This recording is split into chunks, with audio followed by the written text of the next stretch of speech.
So next வீக்கோட swing ஸ்டாக்ங்கிறது பார்த்தீங்கன்னா ஒரு holding time பார்த்தீங்கன்னா 3 to 6 மந்த் வரைக்கும் ஹோல்ட் பண்ணிக்கலாம். ஸோ இப்போ நான் ஒன் டே டைம் ஃப்ரேமில் சொல்கிறனால ஒரு at least one and half 2-3 months வரைக்கும் நம்ம வந்து ஹோல்ட் பண்ணி ஆகணும். ஓகேங்களா? ஸோ விப்ரோ லிமிடெட் பார்த்தீங்கன்னா ஒரு கன்சாலிடேஷன்லேயே இருக்கு. ஓகேங்களா? மார்க்கெட் வந்து 530க்கு மேலே போச்சுன்னா மட்டும்தான் நம்ம வந்து என்டர் ஆகணும். பிரேக் அவுட் ஆனால் மட்டும்தான் நம்ம வந்து என்டர் ஆகணும். ஸோ அதோட நெக்ஸ்ட் டார்கெட் பார்த்தீங்கன்னா 544. அடுத்தோட நெக்ஸ்ட் டார்கெட் பார்த்தீங்கன்னா 556. அடுத்தது பார்த்தீங்கன்னா 580. ஓகேங்களா? ஸோ மார்க்கெட் என்ன ஆயிருக்குன்னா ஒரு கப் அண்ட் ஹேண்டில் பேட்டர்ன் வந்து போட்டுக்கிட்டு இருக்கு. பட் இந்த கப் அண்ட் ஹேண்டில் பார்த்தீங்கன்னா ஆக்சுவலி மேலே போயிருக்கணும். இந்த பேட்டர்ன் பார்த்தீங்கன்னா ஃபெயில் ஆயிடுச்சு. ஓகேங்களா? ஃபெயில் ஆகி மறுபடியும் வந்து கீழே ஒரு லெவலுக்கு வந்துடுச்சு. இப்போ நெக்ஸ்ட் வந்து ஹேண்டில் வந்து போட ட்ரை பண்ணிக்கிட்டு இருக்கு. அதான் நான் அந்த லெவல்ஸ் வந்து அந்த 530க்கு மேலே போயிடுச்சுன்னா நம்ம வந்து ட்ரேட் எடுக்கலாம். ஸோ எல்லாம் வந்து நம்ம வெயிட் பண்ணி ஆகும் மார்க்கெட்டில். ஓகேங்களா? விப்ரோ பொறுத்தளவு. ஸோ இதுதான் வந்து இப்போ இருக்க நிலைமை Wipro. And also Nifty and bank Nifty also வந்து சைட்வேஸ்லேயே தான் வந்து ட்ரேட் ஆகிட்டு இருக்கான். அந்த அளவுக்கு வந்து குளோபல் மார்க்கெட் ஆல்சோ கொஞ்சம் வீக்காக இருக்கு. ஃபியர் வந்து ஜாஸ்தியாக இருக்கு மார்க்கெட்டில். ஓகேங்களா? நெகட்டிவ்க்கு வார் சொல்கிறாங்க. ஸோ அந்த மாதிரி வந்து நிறைய வந்து அடி ஆகிட்டு இருக்கு. நிஃப்டி ஆல்சோ பார்க்கலாம். நிஃப்டி வந்து இந்த சைட்வேஸ்ல இருந்து கொஞ்சம் வந்து பிரேக் அவுட் ஆயிருக்கு. பட் எந்த அளவுக்கு வந்து இது போகும்னு தெரியல. எல்லாம் வந்து மறுபடியும் வந்து கீழே வரதுக்கு உண்டான வாய்ப்புகள் இருக்கும். ஸோ வெயிட் பண்ணுவோம். நம்மளுக்கு எப்போலாம் வந்து நிஃப்டி 50 வந்து நல்லா வந்து ட்ரெண்டாக இருக்கும் அப்போ எல்லா ஸ்டாக்கும் வந்து நம்மளுக்கு வந்து ஒர்க் ஆக ஆரம்பிச்சிடும். பட் அது வரைக்கும் நம்ம வந்து கொஞ்சம் வெயிட் பண்ணணும். ஓகேங்களா? அடுத்த ஸ்டாக் பார்த்தீங்கன்னா டாடா மோட்டார்ஸும் அதே மாதிரி தான் ஆல் டைம் ஹை. ஓகேங்களா? இது நீங்கள் 1 வீக்கில் போட்டு பார்த்தீங்கன்னா ஆல் டைம் ஹை போயிருக்கான். ஆல் டைம் ஹை போயிட்டு ஒரு கேப் டவுன். ஓகேங்களா? ஸோ கன்சாலிடேஷன்ல இருந்து நம்மளுக்கு கொஞ்சம் வந்து பிரேக் அவுட் ஆயிருக்கான். ஸோ இந்த பிரேக் அவுட் லெவல் வந்து சப்போஸ் வந்து நல்ல பிரேக் அவுட் லெவலாக இருந்தா நெக்ஸ்ட் பார்த்தீங்கன்னா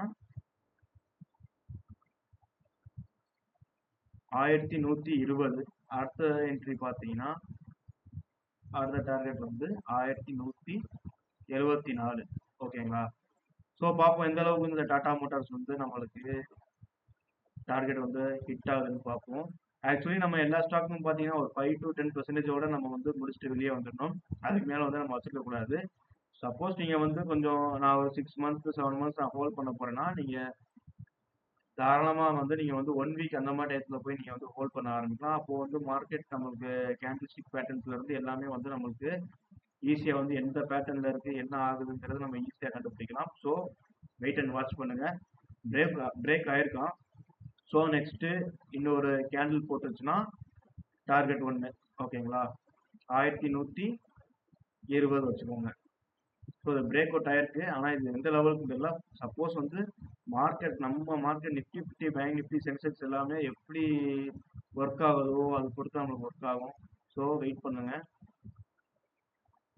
நெக்ஸ்ட் பார்த்தீங்கன்னா டிஎல்எஃப் வந்து ரொம்ப நாளாவே வந்து நம்மளுக்கு கொஞ்சம் டவுன் ட்ரெண்ட்லேயே வந்து ஆல் டைம் ஹை போயிட்டு டவுன்லேயே தான் இருக்கான்.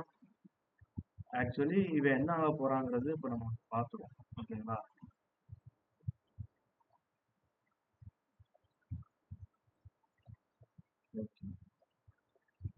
ஒரு ட்ரெண்ட் லைன் ஒன்று போட்டு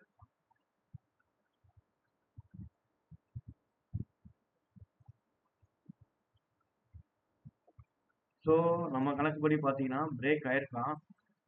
பட் சேம் தான். நம்ம மார்க்கெட் வந்து எப்படி மூவ்மெண்ட் இருக்குன்னு தெரியல. நம்ம மூவ்மெண்ட் பொறுத்து தான் வந்து நெக்ஸ்ட் லெவலுக்கே போகும். ஸோ வெயிட் அண்ட் வாட்ச் பண்ணுங்க. பட் வந்து இந்த விப்ரோ டாடா மோட்டார்ஸ் டிஎல்எஃப் வந்து கன்ஃபார்மாக வந்து இந்த 1 monthல வந்து ஒரு நெக்ஸ்ட் ஒரு நல்ல ஒரு ப்ராஃபிட் வந்து தர போகிறதுக்கு உண்டான வாய்ப்புகள் வந்து அதிகமாக இருக்கு. ஸோ வாட்ச் பண்ணுங்க. நம்மளுக்கு வந்து இதோட ரெசிஸ்டன்ட் பார்த்தீங்கன்னா ஒரு டார்கெட்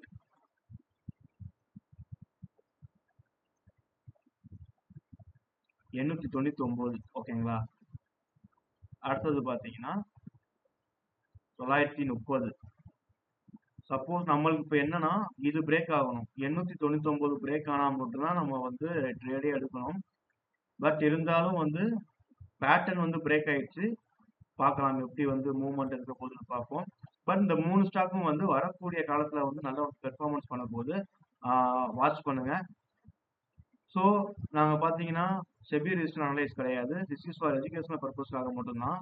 ஸோ நீங்களும் வந்து நல்லா அனலைஸ் பண்ணிட்டு அதுக்கப்புறம் வந்து எந்த ஸ்டாக்காக இருந்தாலும் நீங்களும் போடுங்க.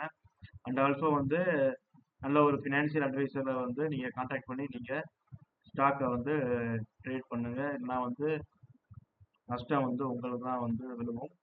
ஸோ நாங்கள் சொல்றது எல்லாமே